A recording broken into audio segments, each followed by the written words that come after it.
प्रधान के बाद प्रधानमंत्री, इससे नीचे मत रुको। और ये भूलना मत कि जिसके दरवाजे पे वोट मांगने की भीख के लिए जाते हैं ये लोग, आज उसी पे अटैक किया है, इन बच्चों पे हिंसा की इन्होंने। ये भूलना मत बस। अब अगले इलेक्शन में मैं सबसे चीफ जस्टिस ऑफ इंडिया हमारा कह रहा है कि उसके पास में हिंसा की वीडियो देखने का टाइम नहीं है, लेकिन फौरन जाकर के अपने सारे मिनिस्टर्स के सबके साथ में बैडमिंटन खेलने का बहुत टाइम है उसके पास में। वो समय राणा के लेटेंट वाला जो शो है उसका जो वीडियो है वो बैठ के देख रहा है, वो कोर्ट में समोसे खा रहा है, सब कर रहा है, उसका टाइम है उसके पास में। लेकिन यहाँ जो बर्बरता हुई उसके पास उसका टाइम नहीं है देखने का। कॉकरोच बोल रहा है वो इस देश के यूथ को, है ना, करी थी ना, तो दिखा दिया ना कॉकरोच ने कि कॉकरोच में कितनी दम होती है और कितनी हिम्मत होती है। आज आ गई सरकार घुटने पे, और यही करो, रुको मत। मैं ये कह रही हूँ रुको मत, पीसफुल आंदोलन करो। ये चाय बेचने वाला जो है जिस देश का प्रधानमंत्री होगा, खुद ही सोचिए वो देश गर्त में नहीं जाएगा तो और क्या करेगा। 56 इंच का सीना जो है उसकी हिम्मत देखिए कि उसकी हिम्मत इतनी नहीं हुई कि वो आकर के पब्लिक में सामने वो संबोधन करता। वो बंद कमरे से एक वीडियो बना रहा है क्योंकि उसको डर लगा हुआ। अब कहाँ 56 इंच का सीना, 56 इंच की छाती आप कहाँ चली गई? आप क्यों बंद कमरे से वीडियो बना रहे हैं? आपकी हिम्मत है तो ये बच्चे यहाँ पे क्या कर लेंगे? कुछ नहीं करेंगे आपका। आप आइए ना सामने, लाइए धर्मेंद्र प्रधान को सामने। आई थिंक दैट्स जेन ज़ी की power, because I feel like कि पीसफुल अगर हम प्रोटेस्ट करके वो रिजल्ट में निकल पा रहे हैं तो दैट्स रियली गुड। इसी सेम जैसी यूनिटी चाहिए इस देश को। ये यूनिटी कहाँ तक तो किसको झुका सकती है वो आज हमने दिखाया है। यूनिटी जब रहेगी इस देश के अंदर में कोई भी हमारे को बांट नहीं सकता।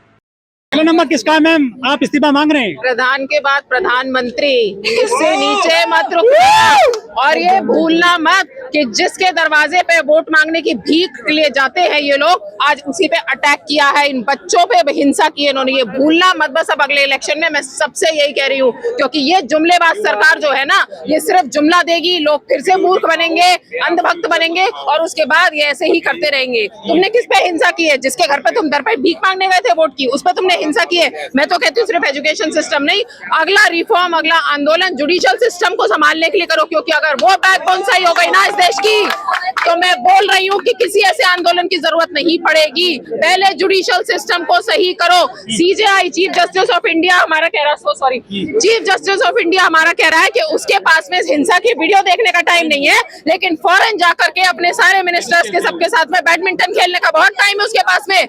वो समय राणा के लेटेंट वाला जो शो है उसका जो वीडियो है वो बैठ के देख रहा है, वो कोर्ट में समोसे खा रहा है, सब कर रहा है, उसका टाइम है उसके पास में। लेकिन यहाँ जो बर्बरता हुई उसके पास उसका टाइम नहीं है देखने का। तो सबसे पहले जुडिशियल रिफॉर्म करो, बस मेरा इतना ही कहना। उसके बाद किसी ऐसे आंदोलन की जरूरत नहीं पड़ेगी। बोले थे आपको वो कॉकरोच? हाँ, कॉकरोच बोल रहा है वो इस देश के यूथ को, है ना, उसी ने करी थी ना, तो दिखा दिया ना कॉकरोच ने कि कॉकरोच में कितनी दम होती है और कितनी हिम्मत होती है। आज आ गई सरकार घुटने पे, और यही करो, रुको मत। मैं ये कह रही हूँ रुको मत, पीसफुल आंदोलन करो, हिंसा मत करो। इनकी हिंसा का जवाब आज इन लोगों ने हिंसा से नहीं दिया। आज मुझे इस भीड़ में, मैं यहाँ पे पिछले 3 घंटे से हूँ, मुझे इस भीड़ में ना तो एक भी पाकिस्तानी दिखा है, ना मुझे चाइना के कोई फंडिंग दिखी है, ना मुझे कोई और एजेंडा दिखा है। मुझे यहाँ पर सिर्फ कुछ सुंदर अच्छे लोग दिखे हैं। ना हिंदू दिखा, ना मुस्लिम दिखा, ना सिख दिखा और ना ईसाई दिखा। यहाँ पे मुझे दिखा सिर्फ इंडियन जो एक दूसरे की मदद कर रहा है, अपना पानी छोड़ करके दूसरे को पानी पिला रहा है, क्योंकि उसको पता है कि वो बीमार पड़ रहा है। ठीक है ना, तो ये जो बीजेपी सरकार प्रोपेगेंडा फैला रही है ना, हिंदू मुस्लिम सिख ईसाई ये सब करके,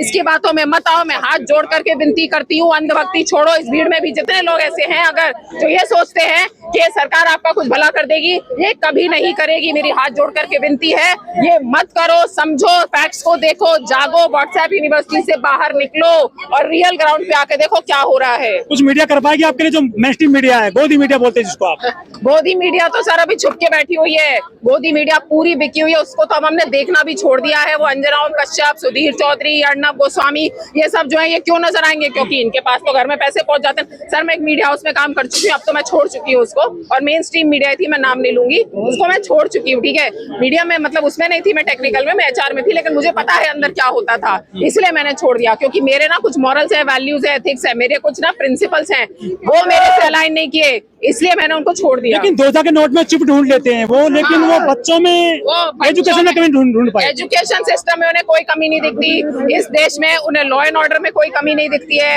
यहाँ पर महिलाओं के खिलाफ जो क्राइम है वो आप देख लीजिए, 2014 से उठाकर के 26 तक में कितने क्राइम्स हुए हैं महिलाओं के खिलाफ। और ना सिर्फ महिलाओं के खिलाफ, आप जुडिशियल सिस्टम में देख लीजिए कितने बेचारे गरीब है जो कोर्ट केसेस लड़ते चले जा रहे हैं, पेंडिंग पड़े हुए सालों से। उसके लिए सीजीआई के पास कोई टाइम नहीं है, चीफ जस्टिस ऑफ इंडिया के पास में, है ना। लेकिन ये सब फालतू चीजें देखने के लिए कुछ लोग कह रहे हैं कि अगली बार इसमें घुस जाएंगे सुप्रीम कोर्ट में या किसी भी हाई कोर्ट में। बिल्कुल, मैं तो कहती हूँ वहां जाकर के धरना प्रदर्शन करो, बिल्कुल शांतिपूर्वक करो, कोई हिंसा मत करो, शांतिपूर्वक करो, लेकिन उसमें भी बदलाव लेके आओ। बस मेरा ये कहना। और ये अगले चुनाव में मत भूलना जो अब हुआ है पिछले 30 दिनों में बच्चों के ऊपर जो हुआ है ना, वो बच्चे और उनके माँ बाप कतई ना भूलें 2029 में। बस मेरी इतनी विनती है। कितना गैप है मोदी जी की उम्र में और इसे जैन जी की उम्र में? कम से कम सर 60 साल का, कम से बहुत सीखना पड़ेगा मोदी जी को भी। तो हाँ, बहुत ज्यादा।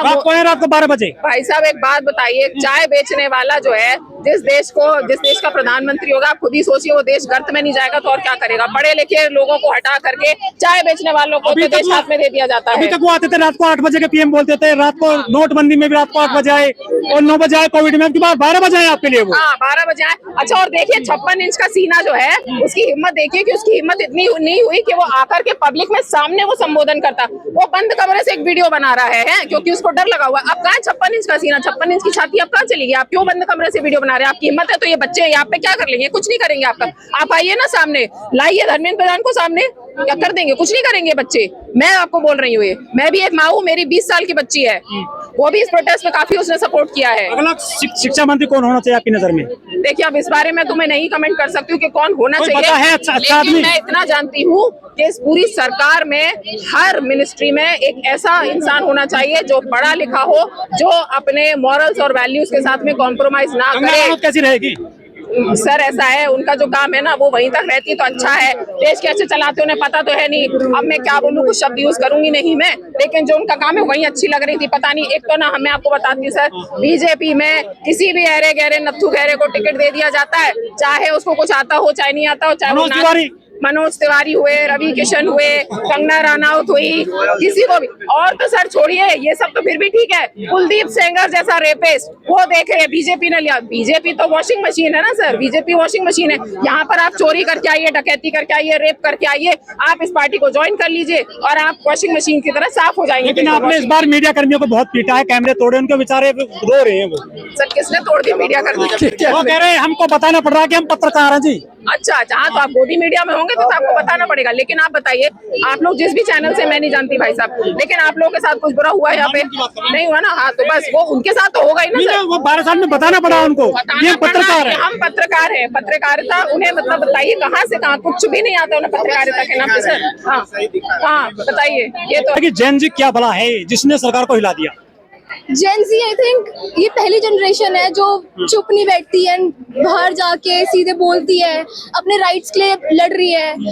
तो I think this is really good. And अगर पीसफुल प्रोटेस्ट हो रहा है, अभी तक कुछ भी रेप नहीं हुआ या फिर कुछ भी नहीं हुआ इस प्रोटेस्ट में, सब एक दूसरे की हेल्प कर रहे हैं, इतने रिलीजन के लोग साथ आकर कर रहे हैं, तो ये एक तरह से अच्छा ही है। एंड जेन जी ने इसको इतने अच्छे से किया है बिना किसी गवर्नमेंट की इन्वॉल्वमेंट या कुछ से, तो this is really good. GNG आया है, नई जो क्रिएटिविटी लाया, जैसे पोस्टर है, आप जो लिखते हैं नारे, इसमें बहुत चीजें छिपी हुई हैं, सच्चाई भी है इसमें। आई थिंक हाँ, मेलोडी इसलिए लिखा था वो वहाँ पे उसको इटली के प्रधानमंत्री को गिफ्ट की थी। वही उसको गिफ्ट की थी मेलोडी। बट देन अगेन अगर आप इतनी दूर जाके एक मेलोडी दे सकते हो तो आपको 1 महीना लगा ऑलमोस्ट, एक बस 7 मिनट दूर के लिए। या वही एग्जैक्टली। किसानों को 13 महीना आंदोलन करना पड़ा था और 750 किसानों को जान देनी पड़ी थी, लेकिन आपने 36 दिन में ही सरकार को झुका दिया। I think that's Gen Z की power because I feel like कि peaceful अगर हम protest करके वो result में निकल पा रहे हैं तो that's really good। and unity और accountability, हम unity से अगर हम accountability मांग रहे हैं और at the end वो result मिल भी रहा है, तो I think that's the contribution to the Gen Z। BJP की जो IT सेल है वो हमेशा काउंटर करती है सभी चीजों को, इस बार आपको काउंटर करने में फेल हो गई भाजपा की IT सेल। उसके लिए तो I won't really say anything, but चलो ठीक है, अगला नंबर किसका होगा जो मंत्री जैसा काम कर रहे हैं, कि इसका भी इस्तीफा होना चाहिए? मोदी का।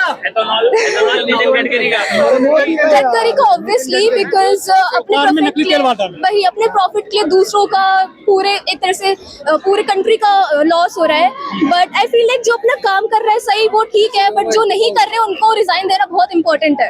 देशद्रोही आज अभी नारा लगाते हैं भारत माता की इंकलाब इंकलाब भारत माता की। ये यूथ की पावर है, ये यूथ की पावर आप कभी नहीं सोच पाओगे मोदी जी। कहूँगा इस देश में यही इसी सेम जैसी यूनिटी चाहिए इस देश को। ये यूनिटी कहाँ तक को किसको झुका सकती है वो आज हमने दिखाया है। यूनिटी जब जब रहेगी इस देश के अंदर में कोई भी हमारे को बांट नहीं सकता। यूनिटी ये दिखाती है और मैं चाहता हूँ आज जो यूनिटी ने दिखाया इतिहास बनाया हम युवाओं ने हमारी माताओं ने, ये यूनिटी अगर हर वक्त रहेगी इन सत्ताधारियों के आँख कान सब खुले रहेंगे उस दिन हर वक्त खुले रहेंगे। जय हिंद जय भारत।